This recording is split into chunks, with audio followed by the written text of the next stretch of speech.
See, because there are so many voices in the world L'hebdo du quartier. that it's very difficult to tell who's telling the truth. Vous êtes sur l'hebdo du quartier.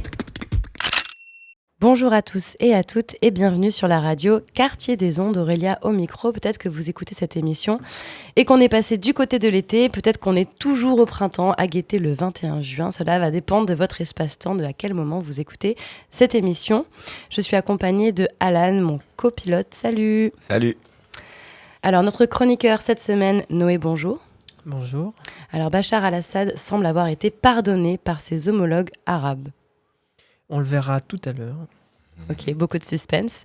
Nos invités aujourd'hui, Roger Samkompin, président de l'association Bonjour. Bonjour. De l'association Akiv située au Blon. Vous portez la culture cambodgienne. Vous organisez un événement un peu fou puisque c'est un gros concours de cuisine fin juin dont on va parler plus tard dans l'émission. Vous êtes accompagné d'une professionnelle de la gastronomie asiatique, Céline Chassignol. Bonjour. Bonjour. Et vous êtes membre de l'association et vous gérez au bon déroulement de ce concours. Et vous êtes aussi accompagné de Sarun Suan. Bonjour.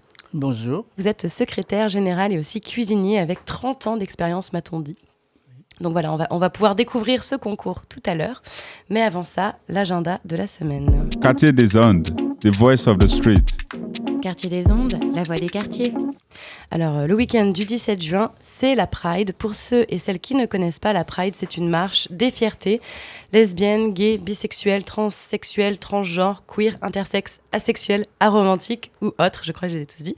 Ce mouvement existe depuis une vingtaine d'années en France, à Paris et dans d'autres villes comme notre chère Rennes. Un défilé de revendications politiques autour de leurs droits, un défilé coloré aux couleurs de l'arc-en-ciel. Je pense que vous les avez tous déjà vus dans la rue. Festival joyeux dans les rues de Rennes. On en parle souvent à la radio. Le Bocal, c'est une association qui est autogérée féministe, située au Blon, et elle sera présente lors de la Pride avec un stand. Mais vous pouvez aussi les rencontrer le lendemain, le dimanche 18 juin à 16h pour un moment de convivialité entre personnes trans ou inter en questionnement. L'idée, se poser dans un coin, recharger les batteries, discuter dans le canapé, jouer à des jeux, traîner sur le balcon. Enfin voilà, une façon de se rencontrer. Si vous avez des questions, vous pouvez aussi les contacter directement sur le Facebook ou retrouver ces infos sur l'adresse. Pour l'adresse, il suffit d'écrire Le Bocal Rennes sur Internet ou sur Facebook. Toi, Alan, tu vas faire la marche samedi ? Oui, je vais aller marcher pour les droits LGBT et après j'irai travailler sur le plateau pour les 20 ans de la RCS, les associations des centres sociaux rennais. Voilà. En tout cas, continuons de soutenir l'inclusion et du côté de l'Hôtel Pasteur, le bâtiment accueille en ce moment l'exposition vente caritative des œuvres de l'atelier du Tabor, c'est-à-dire des sculptures, peintures, aquarelles, dessins et gravures. Les bénéfices de la vente reviennent à l'association Saint-Benoît-Labre. Ils interviennent sur Rennes pour l'accueil des personnes démunies et sans-abri. Et justement, il y a une exposition des photographies et des lettres réalisées par le journaliste Michel Urvois sur les personnes accueillies par l'association Saint-Benoît-Labré. Celle-ci n'est pas en vente par contre. L'expo vente se termine samedi 17, donc il faut faire vite. Rendez-vous au 2e étage dans les appartements avec vue. Voilà, les appartements avec vue, ça donne envie. Toujours dans la recherche de bons plans, jusqu'à fin juin, vous pouvez profiter des ventes à petit prix d'objets de seconde main aux Plaines de Beau et au Blon. Attention, l'esprit braderie, vide-grenier, brocante, quand ça vous gagne, ça vous gagne. On peut devenir vraiment accro à toutes ces perles rares qu'on trouve à petit prix. C'est du verre dans les yeux, c'est l'association qui organise ces ventes. C'est une ressourcerie de proximité. Ils seront à la Garden Party, un tiers-lieu à côté des Plaines de Beau, à côté aussi du village d'Alphonse, l'Ami Mobile, tout ça. Mercredi 28 juin, mais aussi à Blown Up, la nouvelle entreprise du Blon, le mercredi 21 et samedi 24 juin. Des petits prix, c'est aussi le cas pour les Journées de l'Exil, co-organisées par France Bénévolat 35 et les associations La Basse-Cour et Codico. En effet, ils vous proposent un gros programme ce vendredi 16 et samedi 17 juin, contre un prix libre en fonction de vos moyens. C'est 2 jours de partage, de rencontres autour des cultures et des savoir-faire venus d'ailleurs. Ça se passe à La Basse-Cour et c'est juste derrière le stade rennais. Il y a une vingtaine d'associations qui sont présentes et proposent moult activités. Parmi elles, déambulations musicales au jardin, improvisation musicale touareg, ateliers où l'on s'échange des savoir-faire, expos photographiques, ateliers de langue, d'apprentissage, contes et jeux, témoignages d'inclusion. Qu'est-ce qu'ils ne font pas ? Voilà, qu'est-ce qu'ils font ? Plein d'autres choses en plus. Si vous ne connaissez pas les personnes, si vous connaissez des personnes exilées qui se sont intégrées par le bénévolat, n'hésitez pas à les inviter car ils auront le plaisir de recevoir le passeport bénévole, un outil de valorisation des expériences acquises grâce à des missions associatives. Ah, le passeport bénévole, je me demande si ça passe à la douane. Si vous êtes des habitués du marché de Sainte-Thérèse, vous connaissez sûrement la place du souvenir, donc sur lequel se déroule ce fameux marché. Et il y a aussi un café qui s'appelle Référence électrique. C'est un espace plutôt hybride puisque c'est un atelier de réparation électrique la journée, mais c'est un café qui fait aussi des expositions les fins de journée et le mercredi matin. C'est ouvert. Et donc il y a des contes, des expos et autres sujets qui s'y débattent régulièrement. Muriel, gérante du café au micro, vous invite. Depuis le mois de septembre, nous avons tous les jeudis, les troisièmes jeudis de chaque mois, nous avons donc le magazine Ibraise, qui est un magazine féministe qui invite une femme inspirante sur un thème qu'ils le décident ensemble. Donc, et nous les accueillons dans notre salon de thé culturel pour un échange qui dure 1h30, 2 heures. Et Braise Magazine fête ses 10 ans. Et nous les accueillons donc dans ce cadre samedi prochain à partir de 16h dans une ambiance qui devrait être festive, donc musicale, sympathique. Et c'est aussi l'occasion, cadre aussi de ces relations-là, d'accueillir l'association Mot pour Mot, de remettre un prix dans le cadre d'un concours de nouvelles avec les textes. Donc il y a 2 lauréates parce que le choix des textes a été serré. Donc du coup, ce n'est pas une seule lauréate cette année, mais 2. Les textes vont être lus par une écrivaine, Agnès Genet. Et voilà, et donc l'édition et le prochain concours avec son thème va être annoncé. Donc on sera très très heureux de vous accueillir à ce moment-là. Donc c'est samedi prochain à partir de 16h. Beaucoup de choses, donc vous êtes tous les bienvenus, bien sûr, au Café du Souvenir. Et les hommes aussi sont les bienvenus parce que voilà, elle me disait que c'était des fois un peu plus difficile de les faire venir. Et le sujet, cette fois, ça sera l'intergénérationnel en entreprise. Mais où les hommes se cachent? Où sont-ils? En plus, ce n'est pas le moment parce que la programmation de cet été à Rennes est sortie. Les inscriptions sont ouvertes, les vacances d'été arrivent. Le Cercle Paul Bert Rapatel Poterie propose par exemple à l'occasion des stages multi-activités sur 4 ou 5 jours pour les 11 à 15 ans. Les inscriptions sont faites à partir de samedi 17, donc c'est juste là. Pour les enfants et pour les adultes, vous pouvez aussi faire des sorties payantes, mais adaptées à vos moyens, comme du char à voile, du catamaran et des sorties culturelles de dingue. Trop bien. Une autre news d'été, le complexe sportif André Freinet accueille tout l'été des animations sportives gratuites pour les 6-20 ans. Donc pour avoir par exemple du badminton, de la balle aux prisonniers, du loup-garou, du volley, du handball et encore d'autres choses. L'inscription se fait sur place auprès des animateurs et animatrices. Et j'ai trop envie d'avoir 17 ans et de pouvoir faire des colos et du char à voile et tout ça. Et c'est encore possible. Voilà. Oui, c'est encore possible. De la danse et pas n'importe où, puisque c'est à l'ancienne prison de Jacques Cartier. Et oui, Céline Gallet du centre chorégraphique de Rennes, au micro, nous en parle. Alors, grande distribution, c'est 2 jours qui sont proposés à l'ancienne prison Jacques Cartier en coopération avec Rennes Métropole pour voir comment la danse va se déployer dans cet espace architectural un peu particulier et sur un format un peu inédit.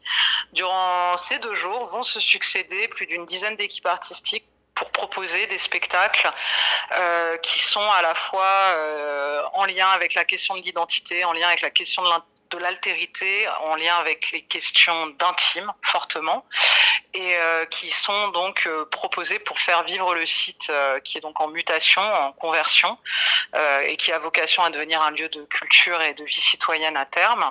Voilà, de voir par la danse, par le corps, par la présence de l'art chorégraphique dans ce contexte architectural, qu'est-ce que ça raconte de nous-mêmes dans un espace extérieur qui est finalement à l'intérieur. Donc on est plutôt sur des propositions existantes de répertoire avec des équipes qui sont soutenues par le collectif OCCN et qui invitent les spectateurs et les spectatrices à vivre une expérience dedans, dehors. Et le pass vous donne accès aux 12 spectacles quand même. Ça intrigue toujours les ambiances prison, même église, je trouve, pour les spectacles. Oui, ça donne toujours J'espère en tout cas qu'ils sauront jouer du lieu. On a parlé beaucoup de stages d'été. Il faut savoir que la radio Quartier des Ondes propose elle aussi des stages d'été. C'est gratuit et à partir de 12 ans, on vous apprendra à faire de la radio, comment bien utiliser le matériel, bien écrire et parler au micro. Vous allez aussi couvrir les festivals de musique de cet été. Vous ferez des interviews et des chroniques musicales. C'est 3 stages d'1 semaine. Je vous donne les dates. Donc il y a du 13 au 19 juillet pour le festival Quartier d'été, où là on est sûr d'avoir un plateau radio sur place. Il y a aussi du 7 au 11 août pour le festival No Logo et du 21 au 25 août pour le festival Le Roi Arthur. Oui, n'hésitez pas à nous contacter par mail et téléphone ou venir frapper directement à notre porte au 1 Square des Hautes-Ondes. Mais en plus, on était à la conférence de presse de Quartier d'été ce matin et franchement, ça donne trop envie. Ils sont tous très gentils en plus. Ils sont tous très gentils, il va y avoir beaucoup de rap, de la danse, ça va être vraiment chouette. Ouais, contrairement à la fête de la musique justement, parce qu'en parlant de musique, le 21 juin se rapproche, le fameux jour où la musique s'impose à la ville entière, mais ça sera une fête de musique sans rap. C'est là où ça me blesse. C'est vrai ? Oui, en tout cas, pas dans la programmation officielle, mais je vais quand même vous parler d'une artiste qui m'a franchement mis une claque. Elle s'appelle Talou et elle joue au bar Les Grands Gamins.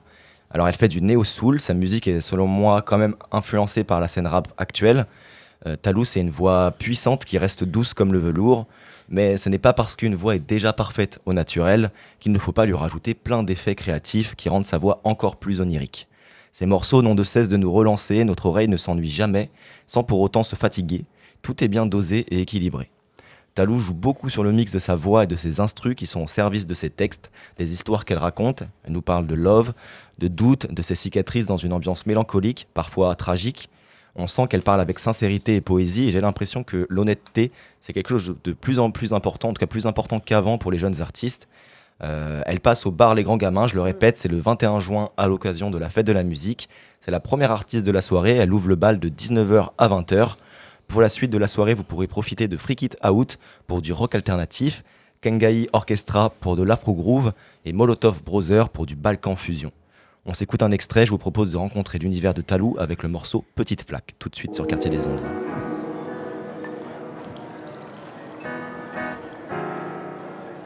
Petite flaque dans ma bouteille et je m'arrose. Mais t'as décidé de me fuir, j'ai du mal à te contredire. On se gâte dans la nuit, si tu reviens je te garde dans ma vie. Seigneur, dis-moi ce qu'il ne va pas, pourquoi j'aime autant ce qui ne m'appartient pas. J'ai pas de maison de vacances, je dors sous le lit d'un monstre. Un jour je quitterai mon bazar, mes valises pleines de tracas. J'ai du mal à viser droit, j'ai les 2 pieds sur la plaque. J'ai encore bu et bu comme un parapluie en haut des toits. On me demande comment ça va, j'ai encore la tête qui hoche. Il faut que je change mais je continue de cacher ma peine à mes proches. J'imagine tout ce que j'ai pas vécu dans ma vie d'avant. J'ai jamais eu autant de temps, j'en ai jamais eu autant. Alors je navigue dans mes nuits comme un navire qui se perd. J'ai dévoré ma bouteille comme un requin dans la mer. Le soleil se réveille, je suis qu'au début de ma nuit. Je dis au revoir à la lune en trinquant à nos insomnies.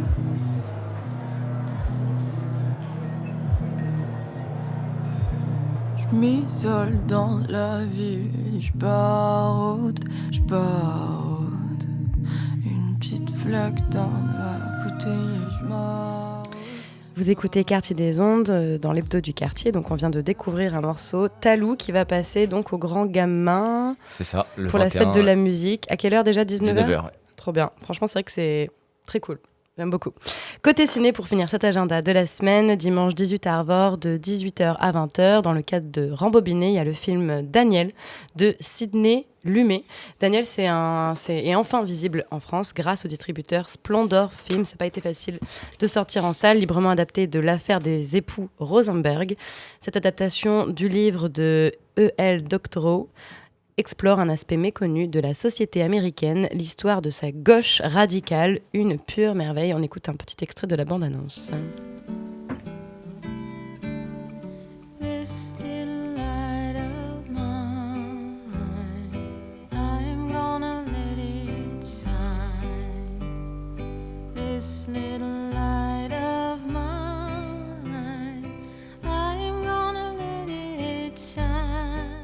Let's go.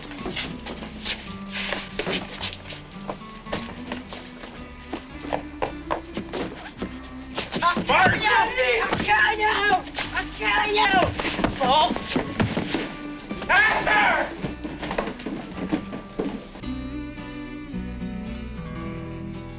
Nobody knows what really happened. Even the government. They were never satisfied. They're still fucking us, Daniel.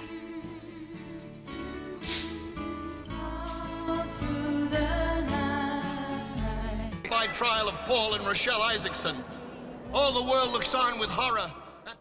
Voilà, c'est le film Daniel dans le cadre de Rembobiner les rendez-vous de Arvor consacré à ces films du passé qui font aussi l'actualité du cinéma. C'est dimanche 18 juin de 18h à 20h au cinéma Arvor, juste derrière la gare de Rennes.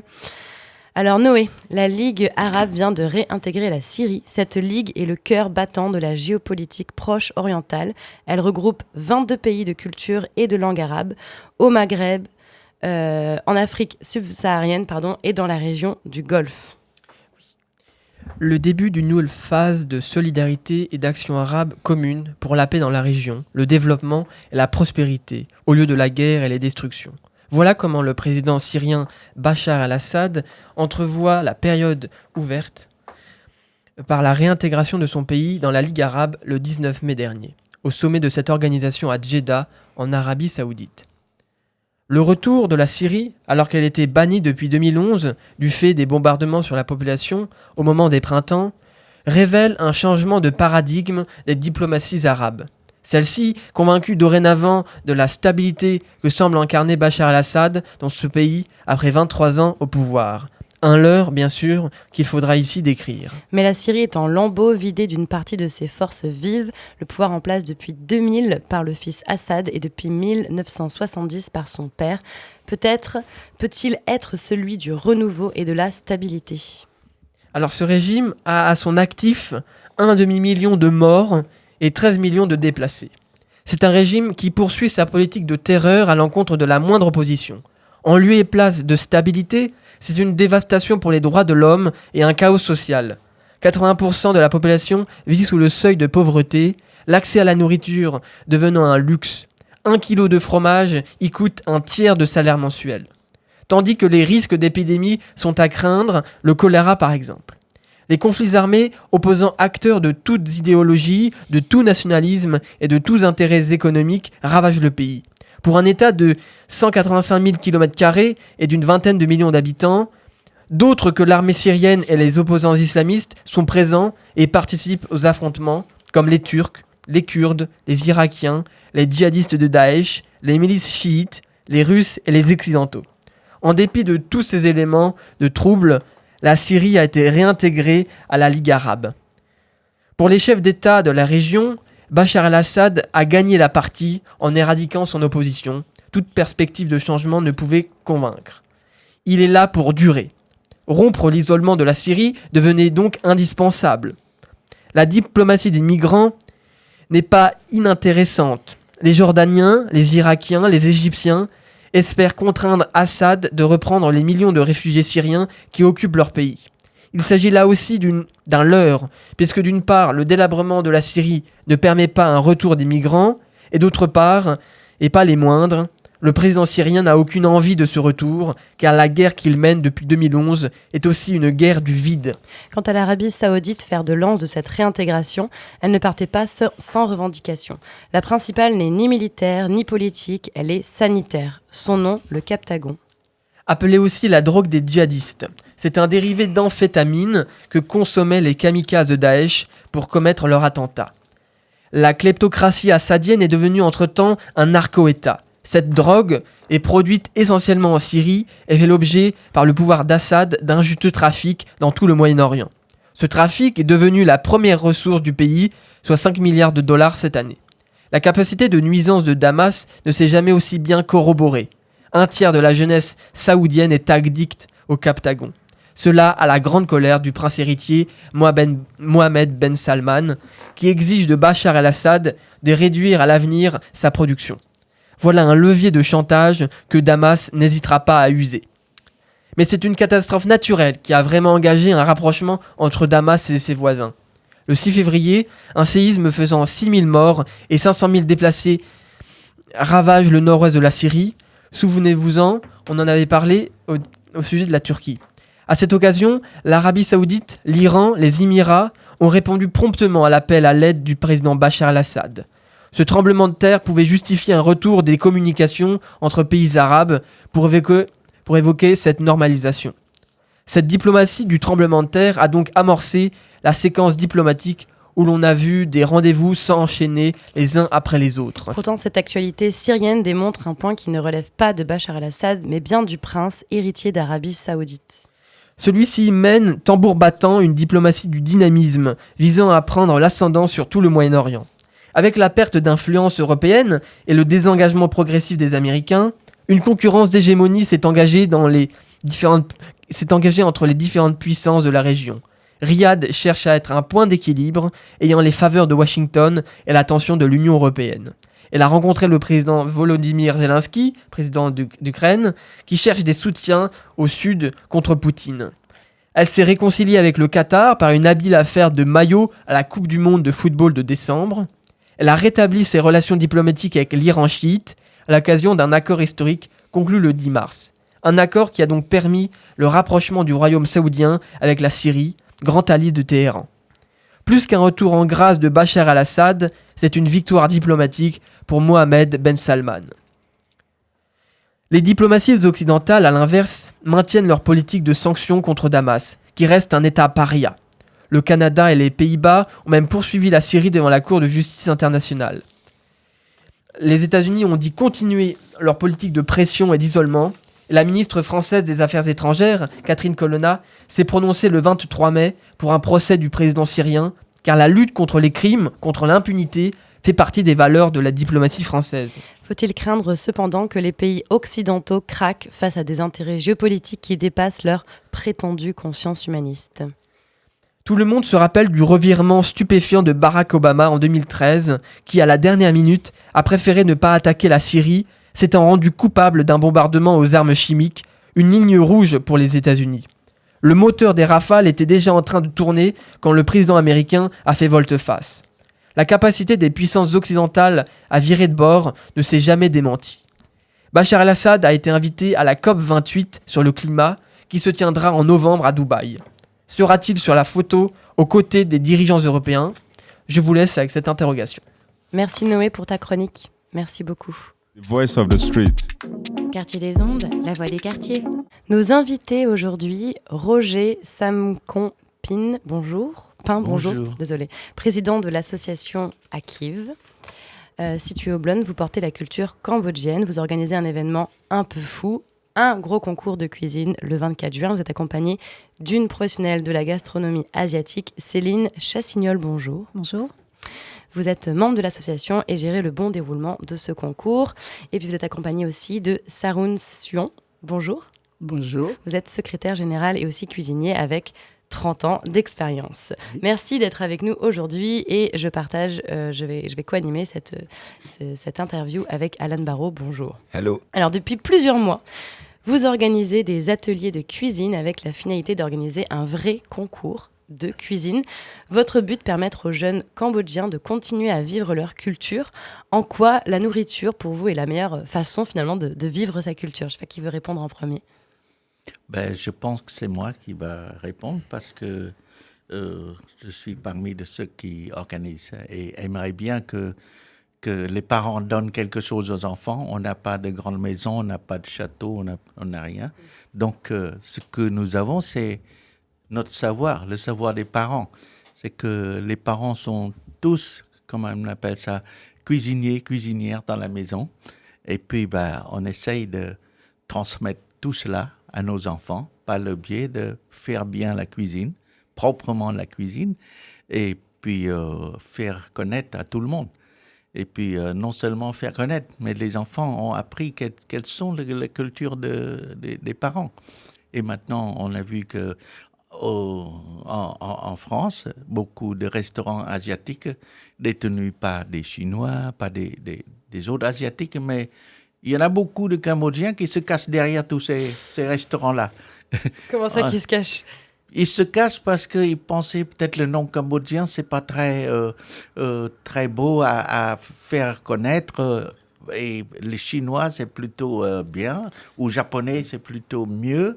Donc, ça se vend mieux. Donc, il y a plein de Cambodgiens qui sont dans la restauration, mais sous le nom cambodgien. et sous le nom chinois, sous le nom japonais, mais ils sont tous cambodgiens. Et ils font de bons plats, très connus dans le marché. Et puis, pourquoi on n'apprend pas aux jeunes qui voulaient continuer l'héritage des parents de faire la même chose. Donc, c'est pour ça. On pense cette année, on va faire quelque chose de nouveau pour nos jeunes, je crois. Pour l'instant, ils n'intéressent pas encore parce qu'ils ne savent pas qu'est-ce qu'on va faire. Alors, on a Céline, on a Sarun Soon qui essayent de mettre ce programme-là en place. Espérons que ça fonctionne bien. Espérons que les jeunes attractent beaucoup de jeunes qui viennent dans le concours. Et votre radio, quand nous frappons à votre porte, nous pensons que c'est la première ouverture, c'est l'inauguration d'une nouvelle ère. Donc, merci beaucoup. Ça nous fait plaisir, en tout cas. Ça nous fait très plaisir, oui. Pour revenir en détail sur le concours, donc depuis plusieurs mois, vous faites des ateliers de cuisine. Est-ce que vous expliquez un peu les étapes qui a pu déjà avoir lieu et bon, le final, finalement? Oui, Céline. Oui, Céline, oui, moi, oui. Disons que oui, c'est parti un petit peu par ma faute, et tant mieux. Vous êtes la fautive. Je suis la fautive. Je suis en fait sur la fin de l'écriture d'un livre autour de la cuisine cambodgienne, illustré par des dessins à l'aquarelle. En fait, je raconte toute mon aventure dans l'association de la Kiv. Et puis on s'est dit à un moment donné, on va faire des ateliers cuisine, comme ça les Cambodgiens vont pouvoir me transmettre leurs recettes, et puis ça va créer du lien dans l'association. Et ça a tellement bien marché qu'on a fini par avoir 3 équipes de cuisine. Et donc là, on a 12 cuisiniers qui sont prêts. On a fait des petits concours internes. Et là, le Top Chef du samedi 24 juin, c'est vraiment la grande finale où les 3 équipes vont concourir autour de cette cuisine cambodgienne. Et on a 2 équipes de femmes et une équipe d'hommes. Ah. Et donc, c'est assez rigolo. C'est assez rigolo. Vous avez des pronostics ou non sur les gagnants? Je ne dirai rien. Non. Mais les 3, non, honnêtement, les 3 équipes sont vraiment talentueuses. Je trouve qu'il y a vraiment des bons cuisiniers dans l'association. Et Sarun supervise tout ça aussi très, très bien. Et quelles sont les qualités à avoir en tant que cuisinier pour avoir une chance de remporter ce concours? Pour avoir la chance de gagner le concours, c'est-à-dire qu'on a créé des juges spécialisés, ce sont des professionnels. Donc on a cherché 4 juges qui viennent ce jour-là, le 24.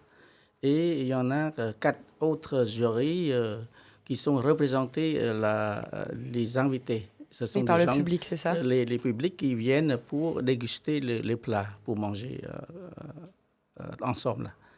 Et à partir du moment où les 4 juges professionnels qui jugent, nous, en tant que membre de commission, on note et on garde discrètement, on ne dit rien. Et le deuxième étape, c'est-à-dire que les juges du public, qui dégustent et qui jugent, et nous, on prend des notes, voilà, pour faire additionner, et on proclame celui qui a gagné. D'accord, donc vous allez à la rencontre du public pour récupérer un peu leur avis? Je crois qu'il y a des personnes dans le public qui sont juges, en fait. Il y a une partie où c'est des jurys professionnels et il y a dans les... Voilà. Les juges, ce sont des gens qui viennent participer. Ce sont des amis français, ce sont des Cambodgiens, des Cambodgiennes. Des chanceux, surtout. Ils donnent des notes. Nous, on attend voir comment et c'est combien de plats qui sont présentés alors pour le grand concours? Pour le grand concours, on a fait 2 plats. C'est-à-dire qu'un plat... normalement, avec la viande et les légumes.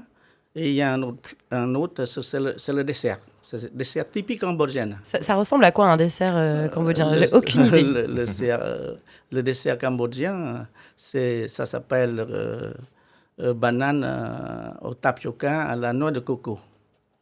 Donc c'est composé par ananas, tapioca, du sucre, du sucre et de noix de coco, de lait de coco.